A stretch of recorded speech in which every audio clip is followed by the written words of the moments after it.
What is going on, guys? I hope you guys are having a fantastic night. You may notice all of the grails that I usually have up there.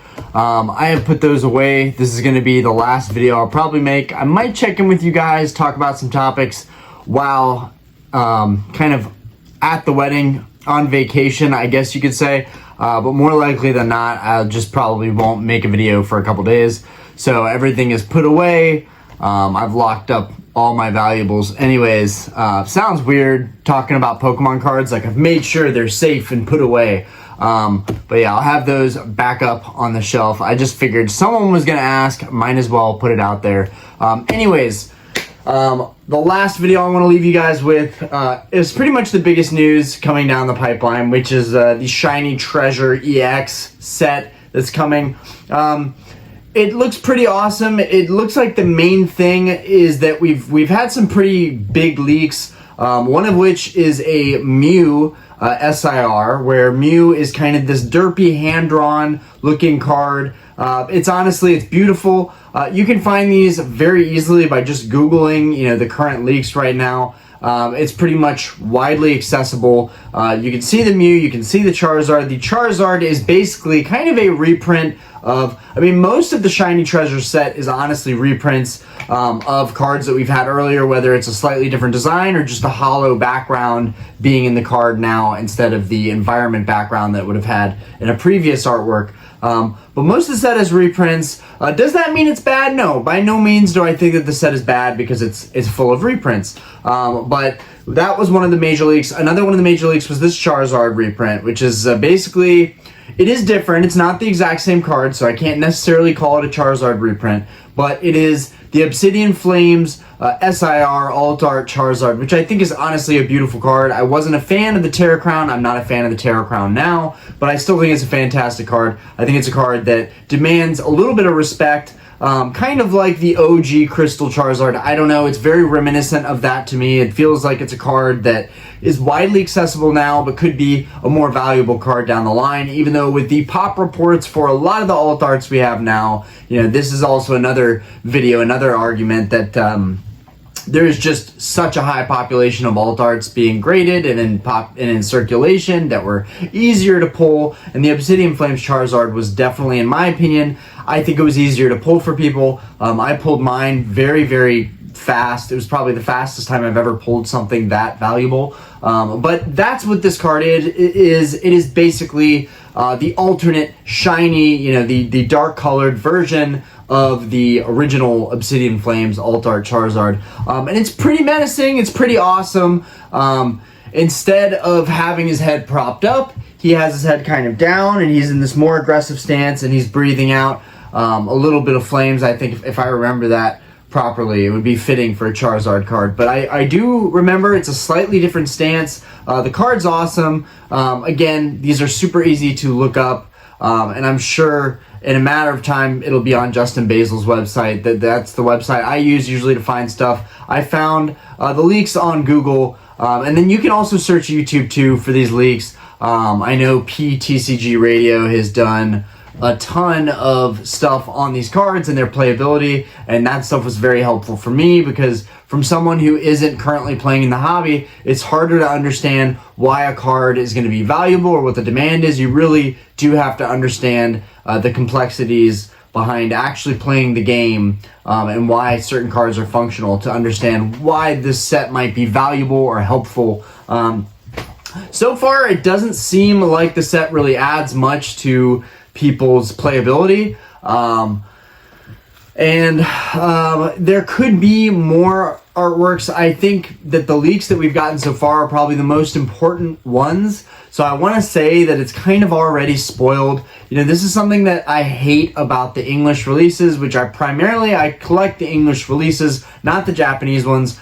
I think the Shiny Treasure set is going to release in Japan December 1st, if not already. I should know this, but it's coming here soon, and then we'll get it probably a full month later. I would guess sometime in mid to late December, maybe even in January. But this is Scarlet Violet 4.5. Gets kind of annoying to keep up with the special sets. 151 was a special set, so we had the first 3 sets. Then 151 would be 3.5. Then we have Paradox Rift, which I still need to cover a lot more on and still need to open up a lot more product. But I just haven't pulled the trigger on buying a wholesale lot of cards. I really was tempted to go to GameStop today, get a couple more sleeves and do an opening, but I want to do it right. I want to do a large opening. I want to get a better idea of the pull rates, and I feel like the only way to do that is to either buy another case of booster boxes and start cracking those, or go with what I was advising, which is buy a case of sleeved packs and open them that way. Of course, you can also find those packs on TikTok, although I have not gone that route to get a discounted price. There are people getting, I think, $2 packs of Paradox Rift on TikTok right now. Kind of crazy. Yeah, although I haven't talked about Paradox Rift enough, we are going to continue with Paradox Rift. It's just crazy that we're already, from a month ago and several days ago, we've gotten more stuff on Shiny Treasure EX, this new set, but it's amazing that we're on a current set in the US and there's already hype building around the next set, which I gotta say, I still think Paradox Rift might actually be better than the Shiny Treasure EX set. There's a lot of people that are like, Shiny Treasure EX set, and again, I haven't seen all the SIRs, at least I don't know if we've already seen the bangers. Are Charizard and Mew the only bangers? That's nothing against Mew and Charizard. Y'all know I love Charizard, and honestly, the Mew card looks sick, it's awesome, but even though I am a sucker for those older gen Pokemon, that's not all that matters to me. I do feel like Paradox Rift has a lot to offer, and I think the Iron Valiant and Roaring Moon cards are starting to grow on me a lot. I'm starting to really like this whole idea of the past and the future and how those cards are going to look when they're actually on the paper in front of us. And they look pretty sick, and there's a lot of good illustrations. So I don't know if a special set, especially after 151, I still, again, think 151 is the best thing we're getting. It's going to be hard to compare it against that. The baby shinies, the non-SIR cards that are going to be shiny, or the shiny kind of full art cards, those are going to be really cool. I am excited for those. Again, we've only seen a couple. I believe the Skeledirge, the Meowscarada, and oh god, the evolution of Quaxley. I should remember this, but anyways, my point is there are some cool cards in the set, but right now it's very early on. I know that it's very early on. It's hard to make a decision early on and say it's set in stone. But right now, I don't really see the craze behind this set. I don't know why it would take away from Paradox Rift, and I think it's a little bit of validation for me right now. Like, yes, there's going to be Charizard. Yes, am I going to open the set? Absolutely. I'm probably going to be a sucker, buy a case of products, open those on the channel, and try my hand at trying to go after the set. The baby shinies will be cool. Any of the shinies, they're going to look cool. If you haven't seen shiny cards before, like Shining Fates and Hidden Fates, and this is your first time where you're going to see a special set like this, you're in for a treat, because they really do look cool. The silvering, like, popping, high exposure background of the cards looks really good, especially with the stars kind of in the background popping. It's a little bit much, but it definitely grows on you if you've opened those other shiny sets. You have a little bit more appreciation for it. And then seeing the Pokemon in their shiny forms. There was one Pokemon TCG Radio had mentioned, and it was the Scizor, the shiny green Scizor. That does look really, really cool. But again, we just haven't seen enough of the set. Right now, I'm going to say it's going to be a banger set, and Pokemon has, again, done a great job. Am I personally thinking it's going to be more exciting than Paradox Rift? Maybe, because there's that Charizard factor, and until I see this card in person, I can't really make a judgment call. But right now, there's nothing to be crazy about. Yeah, Charizard, there's going to be a Charizard in it. Okay, so what? We had a Charizard in Obsidian Flames. There's going to be that Mew artwork, but it's very derpy. I wouldn't say it's elegant. It's kind of this hand-drawn art style. Some people really like that art style. I'm trying to remember the Misaki Evolutions. Is the Misaki Evolutions? I'm honestly not sure. Don't quote me on that. But there are some evolutions that were done that were high value Japanese cards, and those cards have really been very iconic. People really like that artwork style. I Don't exactly know why. Maybe I'll understand it when I have the Mew in hand, if I am lucky enough to pull that card from the Shiny Treasure set down the road. But just off first glance, the Mew doesn't excite me the way I think it excites most people. That artwork style doesn't excite me. I think the Charizard is a little bit more my style. I wish they had done that with the Mew, and the Mew had a more realistic SIR going on. But apparently, I think there are other leaks of other kind of derpy cards that are going to be in the set that are going to look and have that same artwork and that same appeal. So that would be cool to see some of those similar cards and similar artworks in that set. But I think Pokemon in general does a really, really good job. It's easy to see with, you know, Sword and Shield how they're really, really testing out alt arts, like, you know, hardcore. I mean, we did have alt arts in Sun and Moon, so we can't forget about that. But now they're transitioning into, you know, Scarlet and Violet, and with the Terra Crowns, I was very worried that this was going to get, you know, very icky with the Terra Crowns. Okay, yes, I just used the word icky, but I just don't like the Terra Crowns. I think they take away from the appeal and the aesthetic of the actual Pokemon themselves. But I think they've done a really good job, and with the addition of all of the illustration rares and all of these sets, it's hard to give Pokemon a bad time. You know, it's not fair to give Pokemon a tough time, because honestly, right now they've been giving what the people want consistently, and it's very hard to know exactly what your entire market, what your entire consumer base wants. And I think they do a good job of bringing in the new gen Pokemon, giving the people that, you know, haven't been around since Gen 1, you know, a shot at just experiencing, you know, them enjoying the Pokemon that they grew up around, or the Pokemon that are from newer generations. Pokemon has done a really good job of incorporating all of these newer kinds of Pokemon into these sets as we're moving forward, as well as keeping a little hint of the past, you know, just to spice it up for the OGs and the Gen 1 boomer, you know, collectors, because, you know, they need to keep that market too. It's important for Pokemon to really stay alive for the oldest generations to get, you know, a little bit of nostalgia, a little bit of appreciation as we're moving forward with sets. I feel like the minute a set is just all futuristic Pokemon, well, not just that, but just Pokemon that are all modern gen, when a set is all the modern gen Pokemon and you don't see anything from older gens, it's a little harder to relate to, it's a little harder to appreciate for the older collectors. You know, people like myself in their 30s and their 40s. Yeah, overall, I think it's going to be a cool set. I think it's going to be a lot of fun to open up.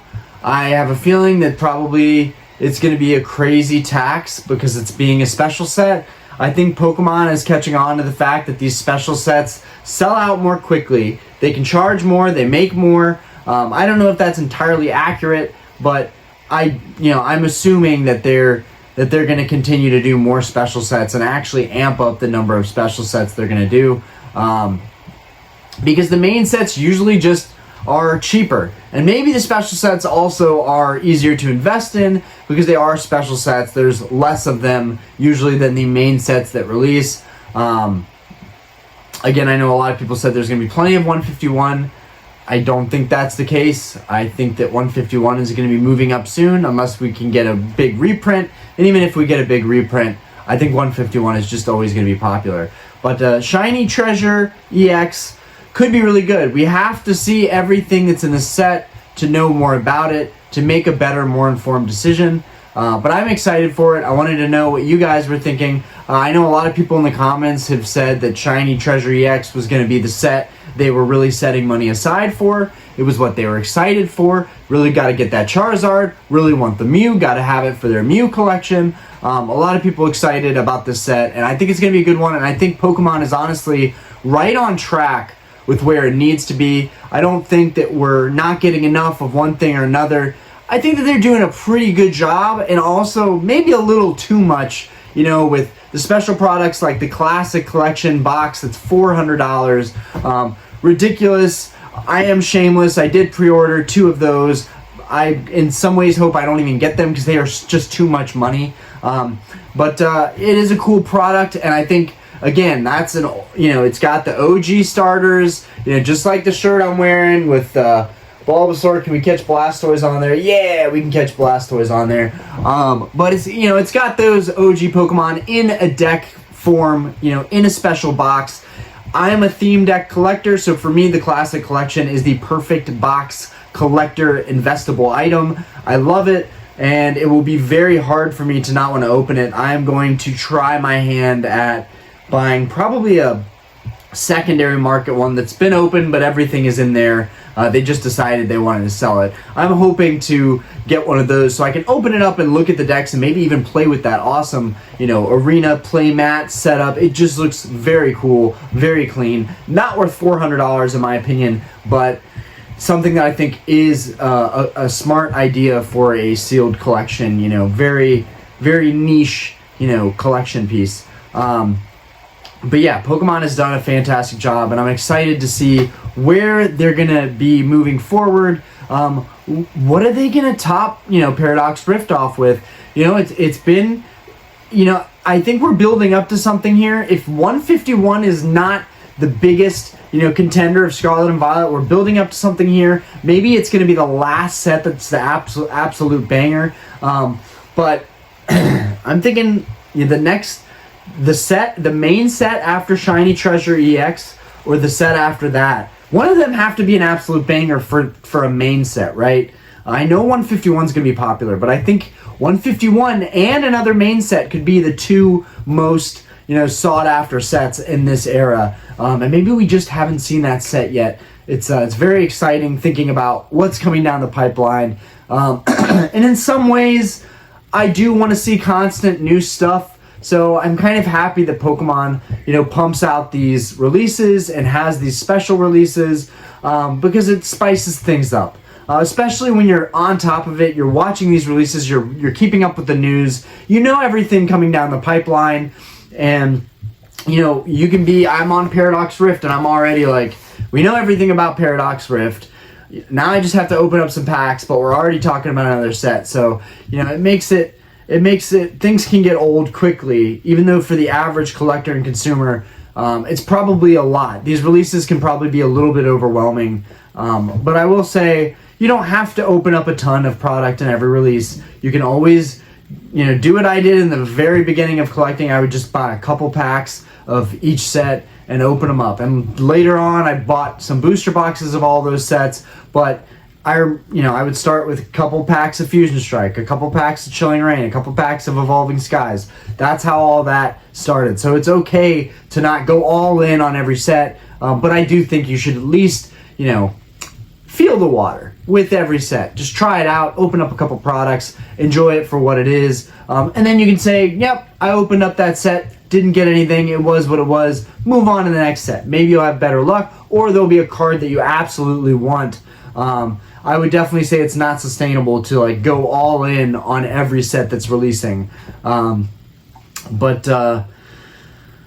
Pokemon's done a really good job of supplying us with some awesome sets, and Shiny Treasure EX looks like it's going to be another one of those. It looks like it's going to be another good set. I think they did good with Paradox Rift. Not everybody's jam, but not every set can be a banger set, right? I mean, could they? Could it get to a point where Pokemon has an era where so many sets are just amazing? Could it be like that? Or will we look back in a year or two and we'll be like, man, Scarlet and Violet was actually sick. Scarlet Violet base was sick. The booster boxes were $70, $80 on TikTok at one point. They were sick. You got tons of illustrations, tons of good SIRs. Waifu, you've got your dope legendary Pokemon. You've got the mascot for the era was Corridon and Miradon. You know, I think we're going to look back and Scarlet Violet is going to get way less crap than it gets now. But maybe we're even beyond that. Maybe people aren't giving Scarlet and Violet as much crap now. Maybe it's kind of like, okay, 151, we'll back off for now, all right? 151 was pretty good. So I think that one might have done it. But now we've got Shiny Treasure EX, and like, yeah, it's definitely helping. I think these really good sets, what I'm trying to say is these really good sets, I feel like pump up the entire era. 151, Shiny Treasures EX, good stuff. Should help out with Scarlet Violet as a block. A lot of people think we're in total economic downturn, that we're headed for a recession. That totally might be the case. I am not a economic guru. while I did go to school for finance, I just dabble in Pokemon. I think it's fun, diversification, what have you. I'm probably just going to keep collecting as usual. You know, I think a lot of people are just going to keep collecting as usual. I don't think it's going to be that big of a deal moving forward, but I think Shiny Treasures is a good set to come out to bolster up the hobby, and I think we need that right now, right? I think it's important that Pokemon puts out sets like these right now when people, I think, are cycling back out, especially after the pandemic era. During the pandemic era, you thought Pokemon was going to the moon, so everyone was collecting, but those numbers have definitely went down, and things are simmering right now, but I think Pokemon's doing a great job of keeping the franchise strong. And yeah, I'm just excited for Shiny Treasure EX. I'm anxious. I want to know more about the SIRs. I want to know that, like, we didn't get spoiled with the 2 best leaks already. I want to know what else is in there. Like, is there going to be something totally sick that hasn't been leaked? Unlikely. You know, they already leaked the Charizard. The Charizard's probably the big chase in this card, as is the Mew. Hopefully, that's not the case. You know, hopefully there's more that we just don't know about yet. But, you know, that's my fear, that it's a small set and there's really mainly 2 chase cards. Not much else to go off there. We need to see more of those illustration cards. I know there's going to be another illustrations. The Charmander is going to be reprinted that we got from Obsidian Flames as a promo. There's going to be a Squirtle and a Bulbasaur. The kind of... Again, they're doing a really good job with the franchise. They're, you know, with that Charmander and the Squirtle and the Bulbasaur illustrations. If you know, you know. Yeah, these are the other part of the leaks that are showing cards that play off of that original promo we got out of the Obsidian Flames ETB, where Charmander is pressed up against the window looking outside. You know, there's alternate arts with, you know, there's all other illustrations that feature Bulbasaur and Squirtle. Squirtle's in a little pool playing around, and Bulbasaur's inside, you know, just being cozy. So it's pretty cool to see those cards follow through, and like those are little leaks. So I'm hoping that's not the best of the best, and there's more coming down the pipeline for the Shiny Treasure EX set. Anyways, if you guys know anything, let me know. Leave a comment below. Let me know if you know anything. If there's anything cool that I left out, please let me know. I'm not an expert on this stuff. I'm just seeing stuff as it comes in, and we don't have that much to go off of right now. Anyways, peace out. Have a fantastic night, y'all.